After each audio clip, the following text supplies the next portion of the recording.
আজকে আমরা কথা বলবো শীতাংশুর সাথে। শীতাংশু এই মুহূর্তে একটি গভর্নমেন্ট মেডিকেল কলেজের ফার্স্ট ইয়ারের ছাত্র।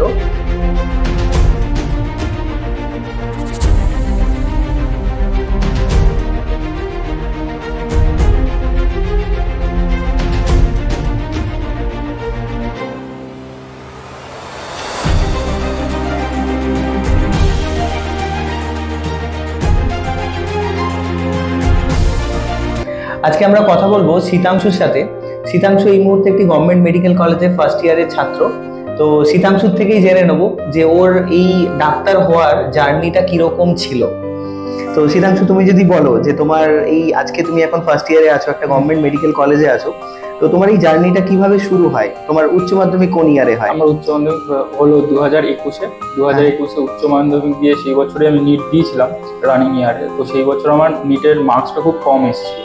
আচ্ছা। এবং তারপরে আমি ঠিক করেছিলাম যে পার্সিয়াল ড্রপ নেবো। তো আমি একটা অনার্স কলেজে ভর্তি হই এবং তার সাথে নিটের প্রিপারেশনটাও করি। তো ফার্স্ট ড্রপের পর আমি যখন নিটটা দিই সেই ইয়ারেও আমার মানে নিট অতটা ভালো হয়নি। তো মোটামুটি আমি হোপলেসই হয়ে পড়েছিলাম। তো ঠিক করেছিলাম আর দেবো না, তো এবার অনার্সটাকে আমি কন্টিনিউ করবো। আচ্ছা আচ্ছা। তো কি সাবজেক্ট নিয়ে তুমি অনার্সে ভর্তি হয়েছিলে? মাইক্রোবায়োলজি অনার্স ছিল। মাইক্রোবায়োলজি অনার্স ছিল। তো ফার্স্ট ইয়ারটা তোমার এইভাবে কাটে, তারপর তুমি কিভাবে প্রিপারেশনের কথা ভাবো বা তারপর তুমি কি করো? পার্সিয়াল ড্রপের পর যখন ভালো হয় না, তখন আমি অনার্স কলেজটাই কন্টিনিউ করি মাইক্রোবায়োলজিতে। এবার আমি 2 বছর মাইক্রোবায়োলজি অনার্সটা পড়ি, কিন্তু তখনও মনের মধ্যে কোথাও ছিল যে আমি অনার্সটা নিয়ে স্যাটিসফাইড নই। আমার নিটটা বা ডাক্তারি পাওয়াটা আমার সবসময় ইচ্ছা ছিল, কিন্তু সেটা করতে পারিনি। তারপরে আরেকটা জিনিস রিয়েলাইজ করি যে এখন যা পরিস্থিতি তাতে অনার্স করেও খুব একটা লাভ হবে না। এই জন্য আমি 2 বছর পরে একদম আলটিমেটলি মাইন্ড সেট করি যে না, এবার আমি অনার্সটা স্টপ করে নিটটাকে আবার 1 বছর ভালো করে ফুল ড্রপ নিয়ে কন্টিনিউ করব। আচ্ছা আচ্ছা। তো শীতাংশু, এরপর যখন তুমি ভাবলে যে আমি 1টা বছর ডেডিকেটেড নিটের জন্য প্রিপারেশন নেবো, তো তারপরের স্টেপটা তুমি কি করলে? আমি কলেজে পড়াকালীনই একটা জিনিস রিয়েলাইজ করেছিলাম যে নিট কখনো দু নৌকায় পা দিয়ে ক্লিয়ার করা যাবে না। তো আমি একটা অফলাইন ইনস্টিটিউশন সার্চ করতে থাকি। তখনই আমি এই প্রডিজি এডু ক্লাসেসের কথাটা জানতে পারি। তো আমি এই প্রডিজি এডু ক্লাসেসের সাইটে গিয়ে দেখি, রিভিউগুলো পড়ি, আমার ভালো লাগে। তো এখানে এসে আমি অ্যাডমিশনের জন্য কাউন্সিলরদের সাথে কথা বলি। আমার তখন ইনস্টিটিউটটা খুবই ট্রাস্টেবল লাগে, দেন আমি এখানে অ্যাডমিশন। তো এরপর আমি যদি তোমাকে শীতাংশু জিজ্ঞেস করি, তোমার প্রডিজি এডু ক্লাসেসের যে 1 ইয়ারের জার্নিটা সেটা কিরকম ছিল? স্যার, যেমন আমি প্রথম থেকেই উইক ছিলাম, আমার উইক পয়েন্ট ছিল কেমিস্ট্রিটা, এবং কেমিস্ট্রির মধ্যে মেনলি ইনঅর্গানিক কেমিস্ট্রিটা।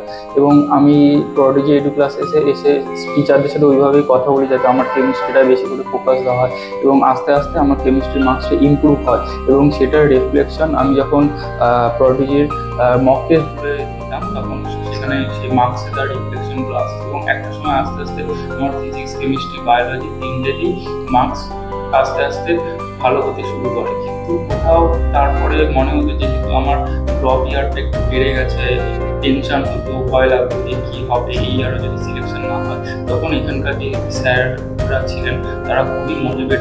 এটা একটা তুমি খুব ভাইটাল একটা কথা বললে। অ্যাকচুয়ালি আমরা যখনই কোনো স্টুডেন্টকে পাই, যখন একটা স্টুডেন্ট বিশেষ করে ক্লাস 12-এর পর যখন কেউ 1 বছর ডেডিকেটেড দেয়, তো ফিজিক্স, কেমিস্ট্রি, বায়োলজি কোথাও না কোথাও কি ইমপ্রুভ হয়ে যায়। কিন্তু স্টুডেন্টরা একটা টাইমের পর প্রবলেম এটা নিয়েই ফেস করে যে আমার 2 মাস আগে যে চ্যাপ্টারটা হয়ে আছে সেটাতে আমি আজকে ব্যাকলগে চলছি, বা সেই চ্যাপ্টারটার আমার প্র্যাকটিস ভালো করে হচ্ছে না। তো আমরা তখন একটা জিনিস দেখি, যখনই স্টুডেন্টদের সাথে কথা হয়, যে তারা খুব একটা যে প্রবলেম ফেস করছে সাবজেক্টটা নিয়ে সেটা নয়, তারা অ্যাকচুয়ালি মোটিভেশন ল্যাক করে। তাদের ভেতরের যে এনার্জিটা, সেই এনার্জিটাকে তারা প্রপারলি ইউটিলাইজ করতে পারছে না, তারা মাঝে মাঝেই ভেঙে পড়ছে। তাহলে সেই জায়গাটায় তুমি একটা কথা বললে যে এই মোটিভেশনটা দেওয়াটাও একটা এই 12 পাস আউট স্টুডেন্টদের জন্য খুব ইম্পর্টেন্ট। এই মোটিভেশনটা সবসময় লাগে, কারণ একটা সময় হার্ড ওয়ার্ক করতে করতে কি হয়, আমাদের ব্রেনটা স্যাচুরেট হয়ে যায়। যখন ব্রেনটা স্যাচুরেট হয়ে যায় সেই সময় একটু আলাদা রকমের স্টিমুলাস লাগে, যেটা ব্রেনটাকে আবার নতুন করে অ্যাক্টিভ করতে সাহায্য করে। এবং সেইখানে যখন টিচাররা খুব ফ্রেন্ডলি হয় এবং টিচারদের সাথে আলাদা করে গিয়ে কাউন্সিলিং বা ডাউট সলভ করা হয়, তখন যদি টিচাররা ভালোবেসে বলেন যে না তুই এরকমভাবে করিস না, এরকমভাবে কর, তাহলে তোর বেটার হবে। এবং সেইটা করে যখন আলটিমেটলি আমরা রেজাল্ট পাই, তখন সত্যিকারের কি একটা স্যাটিসফ্যাকশন আছে। ঠিক, একদমই। তো শীতাংশু, তোমার টোটাল জার্নিটাই শুনলাম। তো তুমি সেখানে টোটাল জার্নিটাকেই ভালোভাবে কমপ্লিট করেছো এবং তুমি আজকে এখন একটা গভর্নমেন্ট মেডিকেল কলেজে ফার্স্ট ইয়ারে পড়ছো। তো তোমার উচ্চ মাধ্যমিক 2021-এ হয়েছিল। তো তোমার যে বন্ধু বান্ধবরা ছিল তাদের মধ্যে অনেকেই এখন বিটেকে ফাইনাল ইয়ার হবে হোপফুলি, বা কেউ গ্র্যাজুয়েশন ফাইনাল ইয়ার, বা কেউ নার্সিং, বা কেউ ফার্মাসি নিয়ে পড়ছে। তো তোমার কি মনে হয়, তোমার কি কোথাও রিগ্রেট আছে বা কিছু ফিল করো যে আমার 3টে বছর লস হলো? না স্যার, এটা আমার প্রথম দিকে মনে হতো বেশ রিগ্রেটটাই ছিল, তো যখন আমি মেডিকেলটা অ্যাকচুয়ালি পাইনি তার জন্য স্ট্রাগল করছিলাম। কিন্তু এখন স্যার বলতে গেলে যখন কোথাও দেখা হয় বা ফোনে কথা হয়, ওরা নিজেদের হতাশার কথাটাই বলে, কারণ আলটিমেটলি ওদেরও এইটা এম ছিল না এখন যেটা ওরা করছে। ওরা আমার যেটা মনে হয় যে ওরা ফ্লো এর সাথে গিয়ে আজকে সবাই যেটা করছে ওরাও সেটা করছে। আমি হয়তো নিজেকে ওই ফ্লোটা না গিয়ে রেস্ট্রিক্ট করতে পেরে আমি আলটিমেটলি জীবনে যেটা চেয়েছিলাম হয়তো দেরিতে সেইটাই পেয়েছি। এই জন্য পিছনের দিকে তাকালে এখন আর অতটা রিগ্রেট আমার হয় না। একদমই, মানে রিগ্রেটের জায়গা সেরকম তো নেইও, কারণ তুমি হতে চেয়েছিলে ডাক্তার এবং তার প্রথম সিঁড়িটা তো তুমি পেরিয়ে গেছো। এরপর তোমার যে লড়াই করার অভ্যেসটা তৈরি হয়ে গেছে সেটা তোমার থেকে আর কোনোদিনই হয়তো যাবে না। তাহলে সেখান থেকে তুমি আস্তে আস্তে সিঁড়ি আগিয়েই যাবে, সেটা তোমার জীবনে তুমি তোমার সফলতার দিকেই আগাবে। স্যার কতটা এগোতে পারবো সেটা জানি না, কিন্তু এই নিট একটা জিনিস শেখায়, সেটা হচ্ছে পরিশ্রম করা, কঠোর পরিশ্রম করা।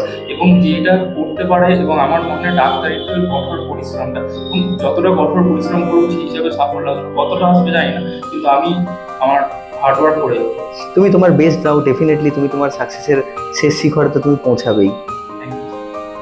সো শীতাংশু, তোমার জার্নিটা তো টোটালটাই শুনলাম। তোমার জার্নিটা তো আমাদেরকে অনেকভাবেই ইন্সপায়ার্ড করে।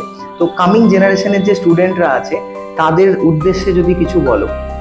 সেটা বলতে গেলে সবার প্রথমে নিজের একটা গোল ফিক্স করে নিয়ে, তারপর সেটা ডাক্তারি হতে হবে এমন নয়, তার যার যার ভালো লাগার ফিল্ড সেই ফিল্ডে একটা গোল ফোকাস করে নিয়ে সেই গোলটাকে সামনে রেখে ওটার জন্য হার্ডওয়ার্ক করে যেতে হবে। এবার যদি অ্যাজ এ এক্সাম্পল আমি বলি যে আমার কিন্তু হয়েছিল কি, আমি গোল সেট করার পরে অনেক সময় লিটারালি ব্রেকডাউন হতো। তখন আমি দেখলাম যে আমার যেসব অনেক সিনিয়ররাও আছে তারাও তাদের গোলটার জন্য অনেক পরিশ্রম করছে, তারা তখনও পায়নি। কিন্তু আজকের সময় আমি যদি তাদের দিকে তাকাই, তারা সবাই নিজেদের গোলটাকে অ্যাচিভ করেছে। তো আলটিমেটলি সেলফ ফোকাস হয়ে তার জন্য পরিশ্রম করতে পারা, এইটাই শীতাংশুর তো এন্টায়ার জার্নিটা আমরা শুনলাম। অ্যাকচুয়ালি শীতাংশুর জার্নিটা একরকম, ওর লড়াইটা, ওর স্ট্রাগলটা একরকম। এরকম প্রত্যেক শীতাংশুরই লড়াইটা কিন্তু আলাদা আলাদা। তো তোমাদের প্রত্যেকের লড়াইটা অ্যাকচুয়ালি আলাদাই হবে। তো আমি একটাই কথা বলবো যে এক্স্যাক্টলি শীতাংশু যেটা বললো, যে আগে নিজেদের গোলটাকে ফিক্স করো, নিজেদের গোলটাকে ফিক্স করে তারপর সেটাকে পাওয়ার জন্য তার পিছনে নিজেদের এফোর্টটা দিতে শুরু করো। কারণ আলটিমেটলি তুমি নিজে যদি হার্ডওয়ার্ক না করো, নিজে যদি সেই এফোর্টটা না দাও, সেটার জন্য যদি ডেডিকেটেড না হও, তাহলে সেটা কখনোই পাবে না। তো লেটস ওয়ার্ক ফর দিস।